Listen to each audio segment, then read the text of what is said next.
ونستعينه ونستغفره ونعوذ بالله من شرور أنفسنا ومن سيئات أعمالنا من يهده الله فلا مضل له ومن يضلل فلا هادي له أشهد أن لا إله إلا الله وحده لا شريك له وأشهد أن محمدا عبده ورسوله يا أيها الذين آمنوا اتقوا الله حق تقاته ولا تموتن إلا وأنتم مسلمون يا أيها الناس اتقوا ربكم الذي خلقكم من نفس واحدة وخلق منها زوجها وبث منهما رجالا كثيرا ونساء واتقوا الله الذي تساءلون به والأرحام إن الله كان عليكم رقيبا يا أيها الذين آمنوا اتقوا الله وقولوا قولا سديدا يصلح لكم أعمالكم ويغفر لكم ذنوبكم ومن يطع الله ورسوله فقد فاز فوزا عظيما أما بعد فإن خير الحديث كتاب الله وخير الهدي هدي محمد صلى الله عليه وسلم وشر الأمور محدثاتها وكل محدثة بدعة وكل بدعة ضلالة وكل ضلالة في النار. أعوذ بالله من الشيطان الرجيم. بسم الله الرحمن الرحيم. لا تجد قوما يؤمنون بالله واليوم الآخر يوادون من حاد الله ورسوله ولو كانوا آباءهم أو أبناءهم أو إخوانهم. حمد و صلاۃ کے بعد پوری دنیا کے اندر جہاں کہیں مسلمان رہتے اور بستے ہیں، اگر اس مسلمان کو کوئی تکلیف پہنچے تو دوسرے مسلمان کو اس دکھ اور تکلیف میں شریک ہونا اور اس کا احساس ہونا یہ اس کے خود مسلمان ہونے کا تقاضا ہے. جس طریقے سے ایک اینٹ دوسری اینٹ کو دیوار کی تقویت پہنچاتی ہے، اس طریقے سے ایک مسلمان دوسرے مسلمان کو تقویت پہنچانے والا ہوتا ہے اور اس کو ہونا چاہیے. ہمارے دین میں، ہماری شریعت میں ایک مسلمان جب اپنے کسی مسلمان بھائی کی مدد کرتا ہے، اس کے لیے اچھی اور بہتر سوچ رکھتا ہے، تو اس کے فضائل بیان کرتے ہوئے نبی کریم صلی اللہ علیہ وسلم نے بات بیان کی کہ واللہ فی عون العبد ما کان العبد فی عون اخیہ. جب تک کہ بندہ اپنے بھائی کی مدد میں لگا رہتا ہے تو اللہ تعالیٰ اس بندے کی مدد میں لگا رہتا ہے. تو مسلمانوں کے متعلق اچھا جذبہ رکھنا اور ایک ان کے طریقے سے ان کے لیے اپنے دل میں ہمدردی کے جذبات رکھنا، یہ ایک مسلمان ہونے کا اور مومن ہونے کا تقاضا ہے. اور اسی طریقے سے اگر کوئی مسلمان کسی جگہ موجود ہے اور اس کی کسی برائی کے بارے میں ہمیں پتہ چلتا ہے تو ہم اس کی برائی کو اپنے دل میں ناپسند کریں گے، لیکن اس کے اسلام کو اور اس کے مسلمان ہونے کو اپنے لیے ناپسند نہیں کریں گے. یہ ایک طریقہ ہے کہ اسلام اور اسلام کے ماننے والوں کے متعلق ہمارا کیا وتیرہ اور کیا طریقہ ہونا چاہیے، یہ ایک بحث ہے. اور اسی کے رد مقابل دوسری بحث یہ ہے کہ وہ لوگ جو اسلام اور مسلمانوں کے دشمن ہیں، پہلے تو ان کی پہچان اور ان کی پہچان کے بعد ان کے متعلق ہمارا رویہ کیسا ہونا چاہیے، کن کو ہمیں حمایت دینی ہے اور کن کی ہمیں مخالفت کرنی ہے، کسی کی حمایت اور مخالفت کے شرعی اصول کیا ہیں اور شرعی ضابطے کیا ہیں. تو ان کو سمجھنا موجودہ دور میں حالات کی مناسبت سے انتہائی ضروری ہے. آج ہم دیکھ رہے ہیں کہ دنیا میں جتنے بھی قبر پرست ہیں، جتنے بھی دنیا میں تصوف زدہ لوگ ہیں، جتنے بھی دنیا کے اندر ایسے لوگ ہیں جو کتاب و سنت کے خلاف ہمیشہ چلنے والے لوگ ہوتے ہیں، ان لوگوں کا طریقہ موجودہ دور میں شریعت اسلامیہ کے اصول اور ضوابط سے آپ کو ہٹا ہوا نظر آئے گا. کس تناظر میں؟ حالیہ جنگ کے تناظر میں، جو ایران اور اسرائیل کی جو جنگ ہے، اس تناظر میں ایک مسلمان کا موقف کیا ہونا چاہیے اور اس کے موقف کی کیا بنیاد ہونا چاہیے، اسے ہم مختصر سمجھنے کی کوشش کریں گے اور پھر کچھ تذکرہ یہ کریں گے کہ جو دشمنان اسلام ہے، حقیقت میں اسلام کے دشمن کون لوگ ہیں اور جو اسلام کے ہمراہ ہیں، اسلام کو ماننے والے ہیں، وہ کون ہیں اور ان کے متعلق ہمارا دین، ہماری شریعت کیا کہتی ہے. بہت بنیادی طور پر آپ کو یہ بات سمجھنا چاہیے، جاننا چاہیے کہ ہمارے یہاں یعنی ہمارے دین کے اندر کسی بھی شخص کی حمایت یا کسی بھی شخص کی مخالفت کے لیے شرعی اصول اور شرعی ضوابط موجود ہیں. اسی کے مطابق ہمیں یہ طے کرنا ہوگا کہ کون ایسا ہے جو ہمارا ہمدرد ہے، ہمارا خیرخواہ ہے، اور کون ہے جو ہمارا ہمدرد اور ہمارا خیرخواہ نہیں ہے. اور اس کی پہچان قرآن و حدیث میں کر دی گئی ہے. اللہ تعالیٰ نے اپنے کلام میں تفصیلی طور پر اس بات کا ذکر کر دیا. اس طریقے سے لَتَجِدَنَّ أَشَدَّ النَّاسِ عَدَاوَةً لِلَّذِينَ آمَنُوا الْيَهُودَ وَالَّذِينَ أَشْرَكُوا، اس آیت میں جو بات کہی گئی ہے کہ یہود کو تم مسلمانوں کا سب سے یعنی زیادہ دشمن پاؤ گے، اور مشرکین کو، اور نصارہ جو ہے یہ نصارہ مسلمانوں کے زیادہ قریب ہے. کیوں؟ یہ اتنے عبادت گزار لوگ ہوتے ہیں، اسی لیے مسلمانوں کے زیادہ قریب ہے. لیکن دشمنی کے اعتبار سے چاہے یہود ہو، چاہے نصارہ ہو، چاہے مشرکین ہو، یا ان کے ہم نوا لوگ ہوں، یہ مسلمانوں سے اور اسلام کے ماننے والوں سے مسلمانوں کی دشمنی میں اور اسلام کی دشمنی میں آپ کو ہمیشہ یکساں نظر آئے گی. اسی لیے اللہ تعالیٰ کو قرآن مجید نے حکم دیا ہے کہ تم یہود و نصارہ کو اپنا ولی، اپنا دوست اور ان کو اپنی دلی ولایت مت دو، ان کو اپنے دل کے اتنے قریب مت رکھو جس طریقے سے تم اپنے قریبی رشتے دار کو یا کسی مسلمان کو اپنا ولی اور اپنا دوست بناتے ہو. اللہ تعالیٰ نے فرمایا یا ایھا الذین آمنوا لا تتخذوا اليہود والنصارى اولیاء، اے لوگوں جو ایمان لائے تم یہود و نصارہ کو اپنا ولی نہ بناؤ، اپنا دلی دوست نہ بناؤ. اس آیت کو پیش کرنے کا مقصد یہ ہے کہ ہم آگے کی بحث میں جانے سے پہلے یہ پہلے طے کر لیں کہ جس طریقے سے وہ لوگ جو صحابہ کے اور انبیاء کے دشمن ہیں، اسی طریقے سے وہ لوگ جو انبیاء کے اور مسلمانوں کے جو کھلے ہوئے دشمن ہیں، یہود ہو، نصارہ ہو، اور موجودہ جو حالت ہے اسرائیل، امریکہ، جتنے بھی اس طرح کی طاقتیں ہیں جو مسلمانوں کے خلاف ہمیشہ سیر گزرتے رہتے ہیں اور اقدامات کرتے رہتے ہیں، ان کی بھی صورتحال ہمارے سامنے واضح ہو جائے. اسی لیے پہلے میں نے یہ آیت پڑھی کہ جو لوگ ایمان لائے اللہ نے حکم دیا کہ تم ان کو یعنی یہود کو اور نصارہ کو اپنا دلی دوست بنا لو. اس طریقے سے قرآن مجید میں اور بھی مقامات پر آپ کو اس طرح کی آیتیں ملے گی. سورہ ممتحنہ کی ابتدائی آیتوں میں اور اگلی آیتوں میں بھی آپ کو یہاں تفصیل سے بیان ملے گا. اور جہاں کہیں یہ اصول بیان کیا گیا کہ ہم یہود و نصارہ کو اپنا دلی دوست اور قریبی دشمن نہ بنائیں، اس کی وجہ یہ بیان کی گئی کہ یہ ایک دوسرے کے دوست ہیں. یعنی یہ یہود و نصارہ جو ہے یہ جب معاملہ پڑتا ہے تو ایک ہو جاتے ہیں، کبھی اپنے مفاد کے لیے الگ بھی رہتے ہیں. لہٰذا ان کی جو تولیت ہے، ان کا جو آپس میں ان کی جو ولایت ہے وہ آپس میں ہے، لہٰذا ہماری ان سے ولایت نہیں ہونی چاہیے. ایک مومن کی ولایت ایک مومن سے ہوگی، ایک مومن کی دلی دوستی ایک مومن اور مسلمان سے ہوگی. ایک مومن کبھی بھی اپنے ان لوگوں سے جو اسلام کے مخالف ہیں یا اسلامی تعلیمات کے مخالف ہیں وہ دلی دوستی ان سے نہیں کر سکتا. اللہ تبارک و تعالیٰ نے فرمایا لا تجد قوما یؤمنون باللہ والیوم الآخر، کہ جو لوگ اللہ اور اس کے رسول پر ایمان رکھتے ہیں، اور بڑی بات کہی جا رہی ہے کہ اللہ اور اس کے رسول پر جو لوگ ایمان رکھتے ہیں آپ ان کو ہرگز نہیں پائیں گے کہ وہ ان سے کوئی دوستی رکھتے ہوں، کوئی تعلق رکھتے ہوں کن سے، جو اللہ اور اس کے رسول کے مخالف ہیں. جو اللہ اور اس کے رسول کے مخالف ہیں وہ ان سے مومنین کو دوستی رکھتے ہوئے آپ نہیں پائیں گے. پھر آگے کہا گیا وَلَوْ كَانُوا آبَاءَهُمْ أَوْ أَبْنَاءَهُمْ أَوْ إِخْوَانَهُمْ أَوْ عَشِيرَتَهُمْ، کہ چاہے وہ جو دشمن ہیں اللہ اور اس کے رسول کے مخالفت کرنے والے لوگ ہیں، وہ چاہے ان کے باپ ہو، ان کے بھائی بہن ہو یا کبھی قریبی رشتے دار ہو، اگر یہ بھی لوگ ہوں گے تو ان سے بھی دلی ولایت نہیں رکھی جائے. اب استثناء کچھ بیان کیا گیا کہ جیسے والدین ہیں، اگر والدین مشرک ہیں، وہ اللہ اور اس کے رسول کے مخالف ہیں، تو کیا ان سے سلوک نہیں کیا جائے گا؟ ہمارا دین یہ بتاتا ہے کہ ان کے ساتھ میں جو انسانیت کے ناطے جو اچھا تعلق ہے، اچھا برتاؤ ہے، اچھا سلوک ہے وہ کیا جائے گا. لیکن ان سے وہ دلی ولایت جو ایک مومن سے ایمان کی وجہ سے ہوتی ہے وہ دلی ولایت اس سے نہیں رکھی جاتی. یہی معاملہ پڑوسیوں کا ہے، یہی معاملہ ان غیر مسلمین سے متعلق رواداری کا ہے جو جن سے ہمارا کاروبار ہوتا ہے یا جو ہمارے کو کبھی رشتے دار ہوتے ہیں یا پڑوسی ہوتے ہیں یا کوئی تعلق ان سے بن جاتا ہے.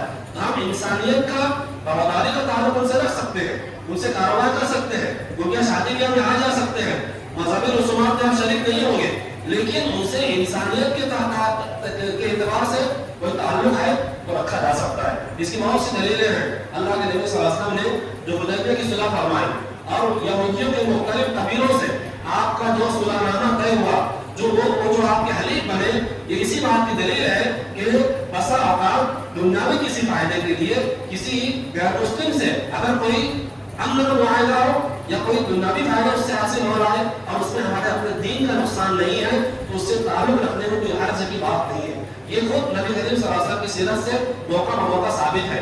آپ نے ایک یہودی عورت کے یہاں کھانا کھایا، اسی یہودی عورت نے آپ کو زہر دیا، اسی زہر کے اثر کو نبی کریم صلی اللہ علیہ وسلم اپنی موت کے وقت محسوس کر رہے تھے. یہ بھی دلیل ہے کہ اگر کوئی ایسی عورت ہے یا کوئی ایسا شخص ہے جو مشرک ہے یا یہودی یا نصرانی ہے، اگر وہ آپ کو دعوت دیتا ہے اس میں کوئی مذہبی معاملہ اس کا نہیں ہے تو آپ اس میں شریک ہو سکتے ہیں.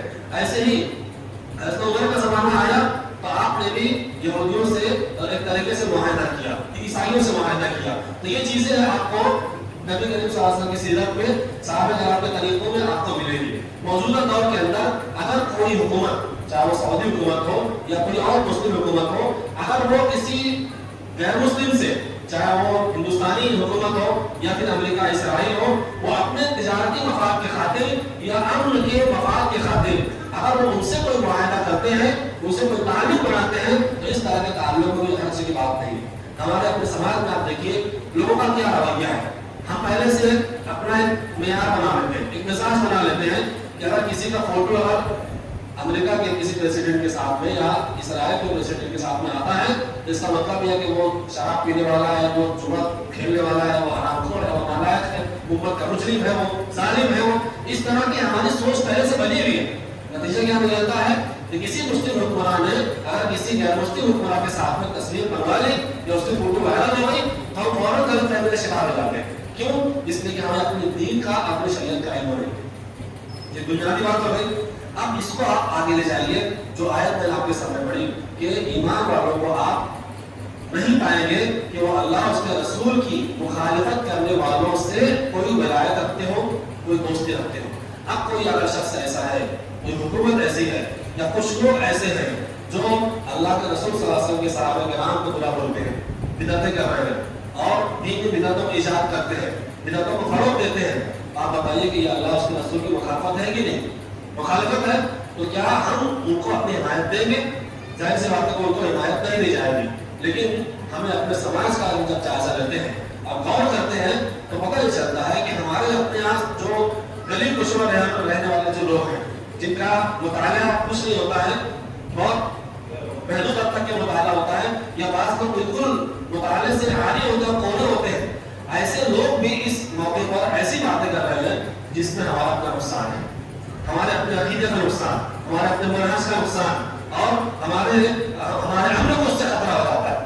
اور بسا اوقات ہمیں ایسے اسٹیٹ سے اور ایسے مقام سے بعض ایسی باتیں سننے کو ملتی ہے جو انتہائی غیر ذمہ دارانہ ہے. ایک ذمہ دار آدمی کا بیان ہمیشہ ذمہ داری کے ساتھ ہونا چاہیے.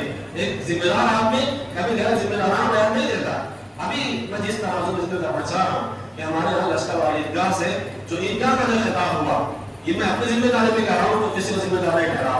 اس بیان میں بھی یہی بات کہیے کہ ہم اس حالیہ جنگ کے اندر ایران کی اس لیے حمایتی ہے، ایران کی حمایت ہم اس لیے کرتے ہیں کہ وہ قرآن کو مانتا ہے اور یہ ایرانی لوگ اللہ کے رسول صلی اللہ علیہ وسلم کی اہل بیت اور ان کی ازواج مطہرات سے محبت رکھتے ہیں اور یہ لوگ مسلمانوں کے اندر پر رہتا ہے. وہ الفاظ آپ اس میں سنیے گا ان کی ویڈیو میں.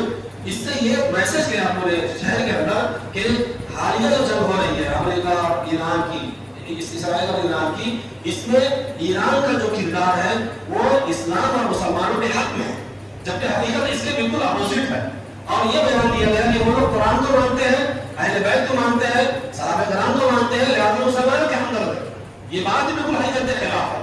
میں اسی بات کو آپ کے سامنے واضح کرنے کی اور آشکارا کرنے کی کوشش کروں گا کہ موجودہ جو حکومت ہے، ایرانی جو حکومت ہے، ان کے عقائد کیا ہیں، ان کے نظریات کیا ہیں اور اہل سنی مسلمانوں کے مطابق، سنی مسلمان سے ابتدا میں آپ یاد رکھیے گا وہ سارے مسلمان مراد ہیں جو شیعہ کے مقابل ہیں. اب اس میں دیوبندی، احمدی، بریلوی، حنفی، مالکی، شافعی، حنبلی سب آ گئے. یہ سب سنی مسلمان مانے جاتے ہیں شیعوں کے مقابلے میں. تو جو شیعوں کی موجودہ حکومت ہے ایران کے اندر، ان کے کیا عقائد ہیں اور آج سے لے کر تاریخ اسلام میں حضرت عمر بن خطاب رضی اللہ عنہ کی شہادت تک کے ان لوگوں کا کیا کردار رہا. سب سے پہلے ایک اصول آپ یاد رکھیے گا جو قرآن کی آیت میں دیا گیا ہے.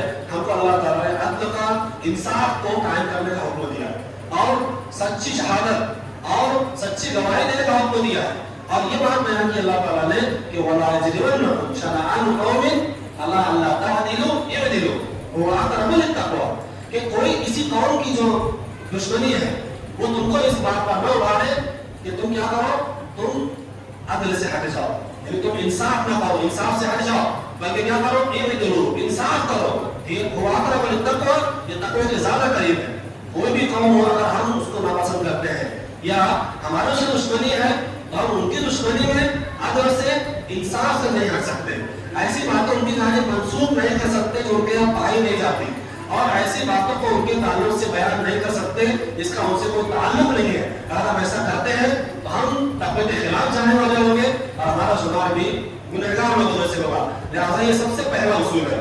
اور دوسرا اصول یہ ہے کہ کسی بھی شخص کے اس کے منہج کو یا اس کے عقیدے کو سمجھنے کے لیے بنیادی چیز یہ ہوتی ہے کہ اس کو اس کی عقیدے کی تعلیمات سے، ان کے عقیدے کی جو کتابیں ہوتی ہے اور ان کی تعلیمات ہوتی ہے، اس کو اسی سے جانا اور پہچانا جاتا ہے، اور اس مذہب کے جو مصادر اور جو مراجع ہوتے ہیں اور اس کی جو مقدس اور معتبر کتابیں ہوتی ہیں اس کی حقیقی آئینہ دار ہوتے ہیں۔ لہٰذا ان کے جو علماء ہیں، ان کے جو قائدین ہیں، ان کے جو تعلیم یافتہ حضرات ہیں، تو یہ ان کے مذہب کے نمائندہ ہوتے ہیں۔ بس اس مذہب کو جاننے کے لیے، یعنی اس کے مذہب کو جاننے کے لیے ان کے علماء، قائدین، دانشوران اور ان کے مذہب کی جو معتبر کتابیں ہیں اس کو سامنے رکھتے ہوئے ان کے مذہب کو جاننا اور پہچانا جاتا ہے۔ یہ ایک بہت بنیادی اصول ہے، اس کو آپ یاد رکھیے گا۔ اب ہم جائزہ لیتے موجودہ ایرانی حکومت اور ان کے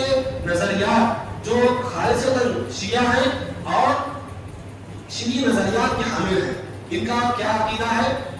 جیسا کہ میں نے ایک حوالہ دیا ان کا کے حوالے سے کہ انہوں نے کہا کہ یہ قرآن کو مانتے ہیں، یہ نبی کریم صلی اللہ علیہ وسلم کے اہل بیت کو مانتے ہیں، ان کی تعظیم و تقریم کرتے ہیں۔ تو انہوں نے یہ بیان دیا مفتی صاحب نے کہ اب ہم ان کی حمایت نہ کریں تو کیا اسرائیل اور امریکہ کی حمایت کریں گے؟ آپ دیکھیے، اسرائیل اور امریکہ کی دشمنی اسلام اور مسلمانوں سے یہ کھلی ہے، یہ اپنی جگہ مسلم ہے۔ ایران کی حمایت نہیں کرنے کا مطلب آپ یہ کیوں سمجھ رہے ہیں کہ کوئی آدمی اسرائیل اور امریکہ کی حمایت نہیں؟ سمجھ رہے بات میری؟ اگر ہم ایران کی تائید نہیں کر رہے تو کیا آپ یہ کہیں گے کہ یہ اسرائیل اور امریکہ کی حمایت ہے؟ نہیں، اس لیے کہ جب تک کہ ان کی حمایت نہ کی جائے، ان کی حمایت کا اعلان نہ کیا جائے، آپ یہ نہیں کہہ سکتے کہ آپ اسرائیل اور امریکہ کے فلاں اس کے حمایتی ہیں۔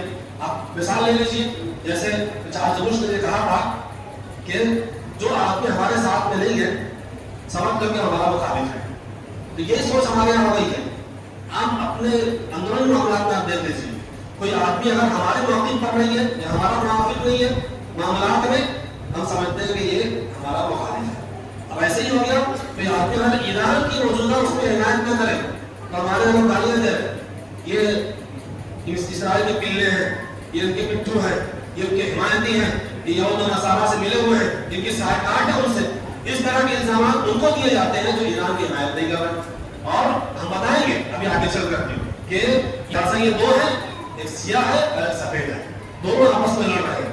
ہمارا دونوں کے متعلق موقف یہ کہ دونوں مظلوم ہیں، ہو سکتا ہے کہ کوئی کم ہو سکتا ہے کوئی زیادہ ہو، اس کی بھی وجوہات تو ابھی آگے آشکارا ہوگی۔ ان میں سے جو موجودہ ایرانی حکومت ہے جس میں خامنائی اس کے سربراہ تھے اور اس کا جو باپ تھا آیت اللہ خومینی جس نے انقلاب برپا کیا ایران کے اندر، اور یہ سربراہ بنا، اس کے بعد یہ خامنائی سربراہ بنے، ابھی ان کی موت ہوئی۔ تو ہمارے یہاں بھی میں نے ایک حوالہ پیش کیا کہ انہوں نے بیان دیا تھا، سیاسی سطح پر شاید ان کا بیان ہو کہ ان کی موت کو بھی شہادت سے جوڑ دیا گیا، جبکہ شہادت کا جو تعلق ہے وہ دینداری سے ہے یا شرعی نصوص سے ہے۔ اگر ہم کسی کے بارے میں کہہ رہے ہیں کہ فلاں آدمی شہید ہے تو اس کا مطلب یہ ہوا کہ ہم اسے جنت میں قرار دے رہے ہیں، اور یہ اختیار ہے نہیں ہے۔ اور جو آدمی اللہ اس کے رسول کا مخالف ہے یا صحابہ کرام کا مخالف ہے، صحابہ کرام کا دشمن ہے، آپ اس کو شہید کیسے کہہ سکتے ہیں؟ یہ بہت بنیادی بات ہے، اس کو سمجھنے کی ضرورت ہے۔ تو سب سے پہلے جو ایرانی حکومت ہے، ان کا شیعوں کا یہ عقیدہ ہے، ایک مرتبہ پہ بیان کر رہے ہیں، عقیدۃ الامامہ۔ ان کا عقیدہ یہ ہے، امامت کا عقیدہ یہ ہے کہ دین کے ارکان میں سے ہے، ان کے یہاں دین کے ارکان میں سے ہے، اور اس اعتقاد کے بغیر آدمی مومن نہیں ہو سکتا۔ کیا اعتقاد ہے ان کا؟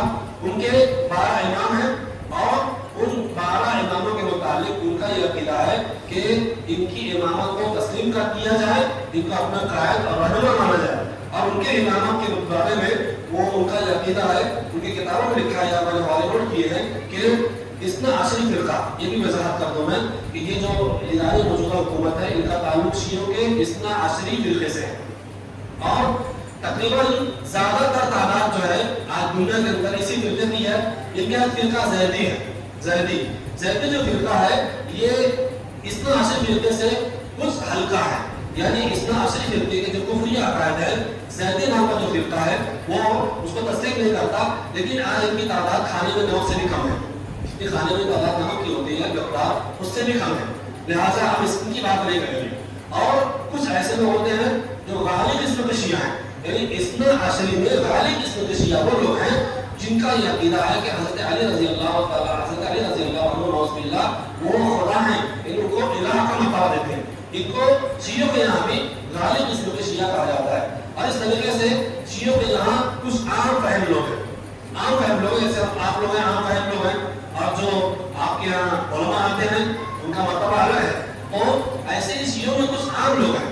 تو ان عام لوگوں کے متعلق بعض باتیں ایسی ہوتی ہیں کہ وہ ان کے علماء کی جو کتابوں میں ہیں یا ان کے مذہب کی جو کتابیں ہیں جو ان کو علماء بیان کرتے ہیں وہ اس کو نہیں جانتے. اور بسا اوقات اگر ان کو پتہ چلتا ہے تو ان میں سے بعض لوگ اس کی مخالفت کرتے ہیں، اس کو تسلیم نہیں کرتے. اور بعض نہیں بلکہ اکثریت عوام کی ایسی ہوتی ہے جو تقیہ کر جاتی ہے، جس کا ابھی تذکرہ آگے آئے گا کہ وہ ظاہر میں اس کو چھپا لے جاتے ہیں لیکن باطن میں ان کا اعتقاد نہیں ہوتا ہے. تو سب سے ان کا پہلا عقیدہ بیان کیا جا رہا ہے کہ ان کا عقیدہ امامت کا ہے. اب اس سلسلے میں کیا ان کا کہنا ہے؟ وہ کہتے ہیں کہ اللہ رب العزت کے یہاں جس طریقے سے ہم اللہ تعالیٰ کو بہترین صفات سے اور بہترین قسم کے ناموں سے اللہ تعالیٰ کو یاد کرتے ہیں، ایسے ہی یہ لوگ اپنے اماموں کو اللہ تعالیٰ کے مقررہ ناموں کے ساتھ یاد کرتے ہیں. یہ اصول کافی جو ان کی امہات الکتب میں شامل ہے یہ اس کی عبارت ہے. اس طریقے سے اثنا عشری فرقے میں ایک یہ امامت کا جو مسئلہ ہے وہ ان کے یہاں دین میں ضروریات سے تعلق رکھتا ہے. اور اس میں جو 12 امام ان کے ہیں ان کو اس طرح وحی آتی ہے جس طریقے سے اللہ کے انبیاء کرام کو وحی آتی تھی. یہ ان کا عقیدہ ہے. اس طریقے سے جو خمینی ہے، یہ جو خامنائی کا جو بات تھا آیت اللہ خمینی، اس کا یہ کہنا ہے کہ ہمارے ائمہ کا جو مقام اور ہمارے ائمہ کا جو مرتبہ ہے وہ فرشتوں سے اور تمام مبعوث انبیاء کرام سے زیادہ افضل ہے. یہ ان کے مقام مرتبے کو نہیں پہنچ سکتے. یعنی وہ اپنے ائمہ کو انبیاء کرام سے اور تمام فرشتوں سے یہ افضل مانتے ہیں. بلکہ ان کا یہ عقیدہ ہے کہ جو فرشتے ہیں، غور سننے کا، جو فرشتے ہیں یہ ان کے 12 اماموں کے نور سے پیدا کیے گئے. یہ ان کا گھرانا عقیدہ جن کی ہمارے تعریف کی بات کی جا رہی ہے. ان کے بعد ایک عالم ان کے حرم العاملی، شاید اس کے تلفظ میں کچھ غلطی ہو، اس کا یہ کہنا ہے کہ ہمارے ائمہ جو ہیں یہ قیامت کے دن سارے مخلوقات کا حساب لیں. یہ ان کا عقیدہ امامت، اس سے متعلق ان کے کچھ 2-4 عقائد پہلے ذکر کیے. اس کے بعد ان کا دوسرا عقیدہ ہے عقیدۃ البدع. بدع کیسے کہتے ہیں؟ ایک روایت ہے جو موجود نہیں ہے، ہاں، تو اس کا ظہور اور انکشاف ہوتا ہے. مطلب کیا ہے؟ ایک بات ہے وہ آپ کو معلوم نہیں ہے، ابھی آپ کو پتہ نہیں، کب پتہ ہوگی؟ جب اس کا کچھ مسئلہ پیش آئے گا تو آپ کو بات پتہ چلے گی. اس کو کہتے ہیں بدع کا عقیدہ. اور یہ اتنے منحوس اور نالائق ہیں یہ لوگ کہ یہ لوگ اس عقیدے کو کی نسبت اللہ تعالیٰ کی جانب کرتے ہیں کہ اللہ تعالیٰ کو یہ بدع ہوتا ہے. نعوذ باللہ. یعنی کیا مطلب ہے کہ نبی کریم صلی اللہ علیہ وسلم کی بجائے حضرت علی کو خلیفہ بنانا تو اللہ تعالیٰ بول رہے ہیں. یہ عقیدہ بدع کا عقیدہ ان شیعوں اور روافض کا جو ایرانی حکومت جو موجودہ ہے، جس کو ہم بہت مہان، بہادر اور ہمارے آپ کو تو شکتیمان سمجھ رہے ہیں پہلے سے آنے سے. تو یہ اس طریقے سے ان کا عقیدہ ہے عقیدۃ الرجع. ان کے یہ رجع کا عقیدہ کیا ہے؟ ان کا جو ائمہ ہے، جو 12 ائمہ میں نے بتایا شیعوں کے، ان کے 12 ائمہ قیامت سے پہلے امام مہدی کے ظہور کے وقت میں یہ دنیا میں آئیں گے اور دنیا میں یہ لوگ حکومت کریں گے. اور حکومت کرنے میں ان کے جو دشمن ہوں گے ان کو سزا دیں گے، ان سے انتقام لیں گے. اور ان کے دشمن کون ہوں گے؟ ان کے دشمن ہوں گے صحابہ کرام، اور ان صحابہ کرام کو سزا دیں گے اور ان سے انتقام لیں گے. یہ ان کی کتابوں میں مذکور ہے. اس طریقے سے ان کے عقیدۃ المہدیہ ایک عقیدہ ہے، امام مہدی کے ظہور کا عقیدہ. جو ہمارا جو عقیدہ امام مہدی کے متعلق یعنی اہل سنت والجماعت کا وہ یہ ہے کہ عیسیٰ علیہ السلام کے دور میں جب وہ آئیں گے تو اس وقت تو امام مہدی کا ظہور ہوگا اور وہ حق انصاف سننا کو بھر دیں گے اور وہ یہودیوں کا قتل عام ہوگا اس زمانے میں. یہ امام مہدی کے متعلق اہل سنت و جماعت کا عقیدہ ہے اور اسی زمانے میں عیسیٰ علیہ السلام دجال کا قتل کریں گے. تو یہ ہمارا عقیدہ ہے. ان کا جو مہدی کے متعلق عقیدہ وہ کیا ہے کہ امام مہدی جو ہے یہ ان کے باغ امام غائب ہے. اور جو عراق کے اندر سامرا کی جو سرنگ ہے، سامرا ایک جگہ کا نام تھا، کہا جاتا ہے ان کی کتابوں میں ملا ہے کہ اس کے جو امام مہدی کے جو باغ تھے، ان کا جو گھر تھا اس کے گھر کے اندر ایک سرنگ تھی، اسی کو سامرا کی سرنگ کہا جاتا ہے. تو اس سرنگ کے اندر یہ امام غائب ہو گئے اور اب قیامت کے دن ان کا ظہور واپس سے ہوگا. اور اسی مناسبت سے وہ لوگ 15 شعبان جسے ہمارے یہاں شب برات کہا جاتا ہے اس کا یہ تہوار مناتے ہیں. آپ اس دن کا اخبار اٹھائیے گا 15 شعبان کے دن کا، تو اس میں امام مہدی کے متعلق مختلف قسم کی مبارکبادی کے اور مقابلے کے الفاظ آپ کو ہمارے یہاں جو اخبارات نکلتے ممبئی سے ان کے نام اردو ٹائم جو نکلتا تھا، تو سہارا اس میں سب میں بڑے بڑے صفحات پر آپ کو چیز ملے گی. تو یہ ان کے امام مہدی ہیں. ان کا یہ عقیدہ ہے ان کے متعلق کہ جب وہ امام مہدی قیامت سے پہلے کا ظہور ہوگا اور یہ آئیں گے تو یہ سنی مسلمانوں کو قتل کریں گے. اور صحابہ کرام میں حضرت عمر بن خطاب، حضرت علی رضی اللہ تعالیٰ عنہ، ان کی قبروں کو اکھاڑیں گے اور ان کو سولی دیں گے. امی عائشہ رضی اللہ عنہ کو ان کی قبر سے نکالیں گے اور ان پر زنا کی جو حد ہے وہ قائم کریں گے. اور انہی کے زمانے میں جب یہ آئیں گے تو خانہ کعبہ کو، مسجد نبوی کو اور نبی کریم صلی اللہ علیہ وسلم کے حجرہ مبارک کو ڈھا دیا جائے گا، ان کو ختم کر دیا جائے گا. گویا کہ ان کی جو اصل دشمنی ہے وہ کس سے ہے؟ وہ سنی مسلمانوں سے ہے. جو شیعہ کے مقابلے اب اس کو یاد رکھیے گا، ذہن میں رکھیے گا، آگے بات آئے گی. ان کا یہ ایک عقیدہ ہے. ایسے ان کا ایک عقیدہ جو تقیہ کا عقیدہ ہے، جو دین کے 10 حصے کر دیے جائیں تو ان کے یہاں 9 حصہ تقیہ ہے. تقیہ کیا ہے؟ ظاہر میں کچھ رہے، باطن میں کچھ رہے. کوئی سنی اگر ان کو ملے گا تو وہ اس سے تقیہ کریں گے. اگر کوئی آدمی سنی ہے تو اس سے کہے کہ آپ قرآن کو مانتے ہیں تو کیا ہم قرآن کو مانتے ہیں، لیکن وہ قرآن کو محرف مانتے ہیں. اگر وہ سنی سے ملاقات ہوگی تو کہے گا تمہارا صحابہ کرام کے بارے میں ہم نے سنا یہ عقیدہ ہے کہ تمام صحابہ کرام تمہارے یہاں سوائے 5 کے اور اہل بیت کے سب کافر ہو گئے تھے، تو کہیں گے ہم ایسا نہیں مانتے. یہ تقیہ کریں گے. یہ ظاہر میں کچھ اور کریں گے اور ان کے باطن میں کچھ اور ہوتا ہے. تو یہ تقیہ کا عقیدہ ان کے کیا ہے؟ دین کے 10 حصوں میں سے 9 حصہ تقیہ ہے. تقیہ کرنے پر ان کے یہاں اجر و ثواب ہے کہ جو آدمی تقیہ کرتا ہے اس کو اجر و ثواب ملے گا. اور ان کے تقیہ کے بارے میں کہا گیا کہ جو آدمی تقیہ نہیں کرتا اس کا شیعہ مذہب کے اندر کوئی دین کو جگہ نہیں ہے. یعنی وہ آدمی دیندار میں سب تک کا تقیہ نہ کرے. ایسے ہی جیسا کہ ابھی میں نے مفتی صاحب کا حوالہ دیا کہ انہوں نے کہا تھا کہ یہ لوگ قرآن کو مانتے ہیں.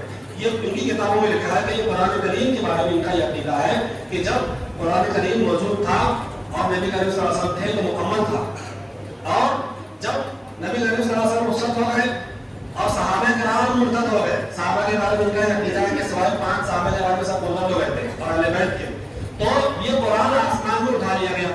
اب جو موجودہ قرآن ہے یہ محرف ہے، تحریف شدہ ہے. اس میں وہ 5 قسم کی تحریف مانتا ہے کہ آگے کیا گیا، پیچھے کیا گیا، الفاظ بدلے گئے، اس یوں کیا گیا. تو یہ قرآن کو محرف مانتے ہیں، جس کو ہمارے مفتی صاحب یہ کہہ رہے ہیں کہ وہ قرآن مجید کو مانتے ہیں. تو ان کو چاہیے کہ وہ ذرا سا ادیان وغیرہ پڑھ لیں، مذہب پڑھ لیں اور سیاست کو سیاست کی جگہ رکھیں، سیاست کو اس کے انداز میں آپ اس کے روٹے سے کی کوشش کریں، دین دھرم کو اس کو تعلیم نہ کریں. جس چیز کا آپ کو علم نہیں ہے اسی چیزیں پڑھنے کی کیا ضرورت اس سے پیچھے. اور آپ یاد رکھیے گا کہ یہ جو بتایا جا رہا ہے لوگوں کو کہ ایران ہمارا ہمدرد ہے، اس لیے کہ اس نے ایران پر اسرائیل پر میزائل داغے اور اسرائیل سے دشمنی کو مل لے رہا ہے، وہ بہادر ہے. عراق اور اسرائیل کی جو پیشن گوئیاں تھی اس کے تناظر میں جب ہم یہ بات کہہ رہے ہیں، آپ ہمیشہ یاد رکھیے گا کہ جو آپ کے نبی کے صحابہ کا نہ ہوا وہ کبھی آپ کا نہیں ہو سکتا. یہ فیض کن بات ہے. اگر کوئی آدمی اس میں کوئی مناقشہ کرنا چاہتا ہے، کوئی گفتگو کرنا چاہتا ہوں، حاضر ہے. کیا عقیدہ ان کا ابو بکر صدیق رضی اللہ عنہ کے بارے میں، عمر فاروق کے بارے میں؟ ان کی کتاب ہے النعمانیہ، کتاب کا نام ہے الانوار النعمانیہ. اس کتاب کے اندر ہے کہ حضرت ابو بکر صدیق، حضرت عمر فاروق کا جو ایمان تھا وہ یہودیوں کے ایمان کا جیسا تھا، یہودیوں کے ایمان کا جیسا تھا. اور انہی کتاب میں نے حوالہ یہاں نوٹ کیا ہے کہ جہنم کے اندر ایک تابوت ہے، جہنم کی زمین کے اندر. اس تابوت کے اندر ابو بکر صدیق، عثمان غنی اور حضرت عمر بن خطاب یہ تینوں دفن ہیں. اور اس تابوت کے منہ پر ایک پتھر رکھا ہوا ہے. جب اللہ تعالیٰ یہ چاہتے ہیں کہ جہنم کو بھڑکائیں تو اس تابوت کے پتھر کو ہٹا دیتے ہیں اور پھر جہنم کا شعلہ نکلتا ہے، جہنم بھڑک اٹھتی ہے، اور ان تینوں کے جلنے سے جو آگ پیدا ہوتی ہے، جو گرمی کی تپش ہوتی ہے، جہنم کی وہ تپش سے پناہ بنتی ہے۔ آپ حمایت کریں گے ان کی؟ اہل سنت والجماعت کا یہ عقیدہ ہے کہ ہم تمام انبیاء کے بعد اس امت میں سب سے افضل اگر کوئی شخص ہے تو حضرت ابوبکر صدیق رضی اللہ عنہ، پھر حضرت عمر فاروق ہے، پھر حضرت عثمان ہے، پھر حضرت علی ہے۔ اور حضرت علی کو چھوڑ کر ان تینوں کے بارے میں یہ عقیدہ رکھتے ہیں، آپ ان کی حمایت کریں گے، آپ کا ضمیر بچے گا، زندہ بچے گا، آپ کا ایمان بچے گا۔ بتائیے آپ، ہمارے علامہ احسان علیہ السلام کہا کرتے ہیں ان شیعوں کی قیادت کی لوگ بات کرتے ہیں، ہم ان کے ایمان کو نہیں مانتے، ہم ان کی قیادت کو کیسے مانتے؟ اور اللہ کی قسم کھا کے کہہ رہا ہوں، کوئی سلفی، کوئی اہل حدیث، کوئی سنی مسلمان جو ان کے اعتقادات کو جانتا ہے وہ کبھی ان کی حمایت نہیں کرے۔ آپ حمایت کرتے ہیں، ایمان کا جائزہ لیجیے، کیا ایمان رکھتے ہیں؟ قرآن کہہ رہا ہے کہ جو اللہ کو یوم آخرت پر ایمان رکھتے ہیں، تم رسول کے مخالفین سے ان کو دوستی کرتے ہوئے نہ پاؤ گے۔ آپ کریں گے، قرآن کی صاحب کا مانتے ہیں نہیں مانتے ہیں، اس پر عمل کرتے نہیں کرتے ہیں، یہ آپ کو سمجھنا ہے۔ ایسے ہی ان کا عقیدہ جو سنیوں کے بارے میں اور خلفاء راشدین کے بارے میں وہ حیران کرتے ہیں۔ کہتے ہیں کہ اللہ تعالیٰ نے سنیوں کو الگ مٹی سے پیدا کیا اور شیعوں کو الگ مٹی سے پیدا کیا، اور دونوں مٹیوں کو پھر ملا دیا۔ شیعہ سنی الگ الگ مٹی سے پیدا کیا گیا ان کے عقیدے کے مطابق، اور دونوں کو ملا دیا گیا۔ دونوں کو ملانے کے بعد میں اگر کوئی سنی اگر کوئی نیکی کرتا ہے تو وہ شیعہ کی اس مٹی کا اثر ہوتا ہے، اور اگر کوئی شیعہ کوئی گناہ کرتا ہے تو اس کے اندر جو جب مٹی سے بنایا گیا وہ تو سنیوں کی جو مٹی کے اثرات آ گئے تھے، اس سنیوں کے مٹی کے اثر کی وجہ سے گناہ کرتا ہے۔ یہ بتانا ہی چاہ رہا ہے، اور آگے لکھتے ہیں کہ اگر کوئی شیعہ کوئی گناہ کرتا ہے تو چونکہ اس کے اندر سنی کی مٹی ملی ہوئی ہے، لہٰذا اس کا جو گناہ ہے وہ سنی کو جائے گا۔ اب کوئی سنی اگر نیکی کرتا ہے تو اس کے نیکی کا ثواب شیعہ کو ملے گا، اس واسطے کہ وہ اس مٹی سے پیدا ہوئے۔ یہ تو عقیدے کی کتابوں کی باتیں ہوئی۔ ابھی جو خمینی ہے، خمینی یہ کہتا تھا کہ اس کا فتویٰ تھا، کہتا تھا کہ اگر تمہارے علاقے میں کوئی سنی عالم نہ ہو، کوئی شیعہ عالم نہ ہو، اور تمہیں فتویٰ پوچھنے کی ضرورت پڑ جائے تو تم سنی عالم کے پاس لے جاؤ، اور سنی عالم جو فتویٰ دے گا اس فتویٰ کے خلاف تم عمل کرو، ایسا کرنے سے تم کو ثواب ملے گا۔ یہ آپ کی حقیقت ہے۔ ابھی تاریخ کے اعتبار سے بتانا چاہ رہا تھا کہ ہم لوگ سمجھ رہے ہیں کہ ایران نے اسرائیل کے ایئر بیس پر حملہ کیا تو ہمارا بھی خوشی منا رہا ہے۔ آپ کی خوشی اور غم کا کوئی معیار ہونا چاہیے۔ ایک علاقہ ہے ایران سے بالکل لگا ہوا، ایران سے لگا ہوا بالکل ایک علاقہ ہے، زبان میں نام نہیں یاد آ رہا ہے، تو اس علاقے کے اندر امریکہ کا سب سے بڑا ایئر بیس ہے، سب سے بڑا ایئر بیس ہے۔ حملہ کہاں ہونا چاہیے تھا؟ جو آپ کے گھر کے بازو میں جو امریکہ کا ایئر بیس ہے، حملہ وہاں ہونا چاہیے تھا، لیکن حملہ کہاں ہو رہا ہے؟ سعودی عرب میں ہو رہا ہے، یو اے میں ہو رہا ہے، دبئی میں ہو رہا ہے، ریاض میں ہو رہا ہے، سعودی کسی شہر میں ہو رہا ہے، کویت میں ہو رہا ہے، قطر میں ہو رہا ہے، اور بحرین کے اندر ہو رہا ہے، جہاں امریکہ کے ایئر بیس کسی معاہدے کے تحت بنے ہیں، ان کے اپنے معاملات ہیں۔ جیسا کہ میں نے شروع میں ذکر کیا تھا کہ کاروباری تجارتی معاملات اگر آپ کے ہیں تو اللہ کے نبی صلی اللہ علیہ وسلم نے ان سے مصالحت کی اور ان سے امن کے معاہدے کیے، یہ ثابت شدہ چیز ہے، دینی مراحل نہیں رکھی جائے گی۔ لیکن یہ ایران یہاں امریکہ کے ایئر بیس سے حملہ نہیں کر رہا ہے، یہاں حملہ کر رہا ہے۔ کیسا کیسا ظلم سنی مسلمانوں کے ساتھ میں ہوتا ہے، اگر بیان کیا جائے تو پتھر دل آدمی رو پڑے، پتھر دل آدمی کہہ رہا ہوں، بڑی بات کہہ رہا ہوں۔ ایک دو مثال آپ کے سامنے ذکر کر رہا ہوں۔ اہواز جو آج ایک رات کا ایک علاقہ ہے اہواز کے اندر 1 کروڑ سنی مسلمانوں کی آبادی تھی۔ آپ خبروں پر اعتماد کرتے ہیں نا، سنیے خبریں۔ 1 کروڑ سنی مسلمانوں کی آبادی تھی۔ کل جمعرات کے دن وہاں سنی مسلمانوں کی صرف ایک مسجد تھی، اس ایک مسجد کو بھی کل شہید کر دیا، ایک مسجد بھی بند نہیں۔ سنی مسلمانوں کی بڑی تعداد وہاں موجود ہے ایک مسجد میں اہواز کے اندر۔ عائشہ حفصہ نام رکھنا وہاں جرم ہے، کوئی آدمی کرے گا تو گرفتار کر لیا جائے۔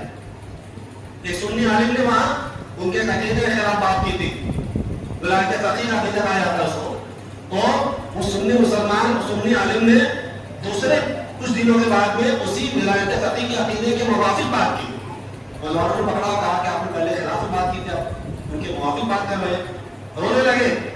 کہا کہ جو سلوک میرے ساتھ میں کیا گیا وہ بتا نہیں سکتا میں آپ کے ساتھ کیا کیا گیا. ان کو ایک جگہ لے کر جایا گیا اور 10 درندے ان پر 10 کارندے ان کے چھوڑ دیے گئے اور کہا کہ اس عالم کے ساتھ میں قوم لوط والا عمل کرو. اور ان کے ساتھ وہ گھناؤنی حرکت کی گئی اور مجبور ہو انہوں نے پھر ولایت فقیہ کے عقیدے کی حمایت کر بیان کیا. احواز کے اندر جیلوں کے اندر کیا ظلم ہوتا ہے. ایک واقعے کی طرف سے میں اشارہ کروں کہ ایک بچی تھی 12-13 سال کی نابالغ بچی کنواری باقرہ. جب وہاں اس کی چیخنے چلانے کی آواز جیل میں دوسرے موجودہ لوگوں نے سنی تو وہاں معلومات میں کہ کیا بات ہے کہ چیخنے چلانے کی آواز کیسی تھی. کہا کہ شیعوں کے عقیدے کے مطابق کسی باقرہ خاتون کو کسی باقرہ لڑکی کو پھانسی کی سزا نہیں دی جا سکتی اور اس لڑکی کو پھانسی کی سزا دینا تھی لہٰذا اس سے متع کیا گیا. متع چند گھنٹوں کے لیے چند منٹوں کے لیے چند دنوں کے لیے نکاح کہلاتا ہے. اس میں نہ محرم ہوتی ہے نہ گواہ ہوتا ہے. متع کیا گیا اس کے ساتھ میں ایک آدمی کا اور اس آدمی نے رات بھر اس لڑکی کو بچی کے بدن سے کھلواڑ کیا بدماش کیا کہ اس کے ساتھ میں صبح اس کو پھانسی دینی. جن کی عنایت آپ کر رہے ہیں ان کا یہ کردار ہے سنیوں کے ساتھ. پھر تاریخ میں کیا کردار رہا ہے کہ لبنان کے اندر شام کے اندر مصر کے اندر آج موجودہ غزہ کے اندر ایک کھنڈا بنانے والے یہی ایران اور اسرائیل اور امریکہ کے لوگ ہیں.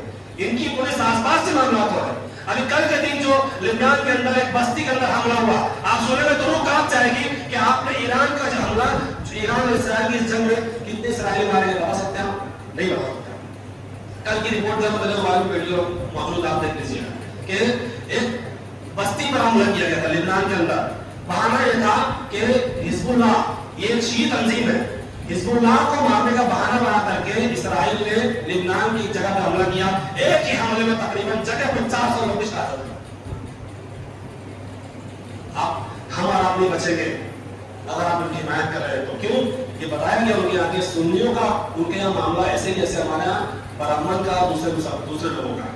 کہ برہمن کے علاوہ دوسروں کو زندہ رہنے کی اجازت نہیں. جس طریقے سے ان کے ساتھ معاملات ہوں گے یہودیوں کے یہاں غیر یہودیوں کے جس طرح معاملات ہیں ایسے ہی شیعوں کے یہاں سنیوں کے معاملات ہیں. اگر وہ سنی ہیں اس کے ساتھ میں اس طرح کے معاملات کیے جائیں. اور 2-4 بات بیان کر کے اختتام کی طرف آؤں کہ مالک اشتر حضرت عثمان غنی رضی اللہ عنہ انجینئر مرزا کو سننے والے بہت سے سنے. ہم کہتے ہیں ایسے لوگوں سے بچو آپ کو سمجھ میں نہیں آتا. مالک اشتر حضرت عثمان کے قاتلین میں سے. مالک اشتر نام کی یونیورسٹی ابھی آپ چیٹ جی پی ٹی پہ جائیے یا کرو پر جائیے ابھی نماز کے بعد اور سرچ کیجیے کہ مالک اشتر نام کی یونیورسٹی دنیا میں کہاں ہے تو ایران کے اندر ہے. ایک یہ ٹیکنیکل کالج کی طرح اس کو بنایا گیا تحقیقی ادارہ ہے. یہ قاتلین عثمان کے نام سے ایرانی حکومت نے ایک مالک اشتر کے نام سے ایک یونیورسٹی بنائی اور اس پہ سرچ کیجیے کہ دنیا کے اندر بابا شجاع الدین نام کی درگاہ کہاں ہے تو آپ کو ملے گا کہ یہ ایران کے اندر ہے. اور ایرانی اس پر عرس مناتے ہیں وہاں ان کی جشن مناتے ہیں. اور اس ابو لولو فیروز نامی شخص نے حضرت عمر بن خطاب رضی اللہ عنہ کو قتل کیا. جو قاتلین عمر بن خطاب ہیں جو قاتل عثمان ہیں جو قاتلین حسن حسین ہیں ان کی معاملات میں خوشی مناتے ہیں. اور ہم کہہ رہے ہیں کہ ہمیں ایران کی حمایت کرنی چاہیے اس لیے کہ وہ اسرائیل کا مالک ہے اور دشمن ہے. ایک جو اسرائیل ہے یہ آپ کا کھلا دشمن ہے. یہ ایرانی آپ کا چھپا دشمن ہے. یہ کھلا دشمن کم خطرناک ہوتا ہے چھپا دشمن سے. یہ زیادہ خطرناک ہے آپ کے لیے. آپ کے دین و ایمان کے دشمن ہے. صحابہ کرام کے دشمن ہے. قرآن و حدیث کے دشمن ہے. سنی مسلمانوں کے دشمن ہے. امن و امان کے دشمن ہے. یہ آپ کو کبھی خیر خواہ نہیں ہو سکتا. اگر ہماری کوئی بات آپ کو بری لگے غلط لگے آپ تحقیق کیجیے. لیکن قرآن و حدیث ہمیں یہ مزاج ملتا ہے. ہم ان کی تعریف اور حمایت کریں جو سچے پکے مومن ہیں. سعودی عرب پوری دنیا کے اندر اس نے اسلام کی خدمت کی. کوئی دنیا کا ایسا کوئی ادارہ بتائیے کوئی مدرسہ بتائیے جہاں سعودی عرب نے امداد نہ کی ہو. آپ کا دیوبند ہو آپ کا ندوۃ العلماء ہو آپ کا جامعہ منصورہ ہو کوئی ایسا ادارہ نہیں ہے جہاں اس کی امداد نہ پہنچتی ہو. دنیا میں کوئی ایسا ملک بتائیے جہاں سعودی عرب کے لوگوں نے مسجد نہ بنوائی ہو. آپ حمایت نہیں کرتے. ہم کو آپ کی حمایت کی کوئی ضرورت نہیں ہے. ہم کو ایسا پیسہ نہیں ملتا ہے اور ہم کو ان کی حمایت میں ہم اپنا دینی فریضہ سمجھتے ہیں کہ ایسے لوگوں کی حمایت کی جائے. کتنے پناہ گزین ایسے ہیں جو اپنے اپنے علاقوں سے نکالے گئے سعودی عرب نے پناہ دی ان کو. سعودی عرب کے اندر کئی 100 یونیورسٹیاں ہیں اور کئی یونیورسٹیاں ایسی ہیں جس کے اندر فری میں تعلیم دی جاتی ہے. کتنے 100 دعات ایسے ہیں جن کو سعودی عرب نے اپنے تنخواہ پر دوسری جگہ پہ ان کو مقرر کیا ہے کہ لوگوں کو اسلام کی طرف بلائیں اسلام کی خدمت کریں. دنیا میں 45 زبانوں میں قرآن اس کا ترجمہ اس کو ٹرانسلیٹ کر کے شاید یہ سعودی عرب کی جانب سے اس میں سے ایک تو خدمت جو سعودی عرب نے کی ہے آپ ایران کی بتا دیجیے. اس پہ آپ کسی کی حمایت کر رہے ہیں, کسی کی مخالفت کر رہے ہیں.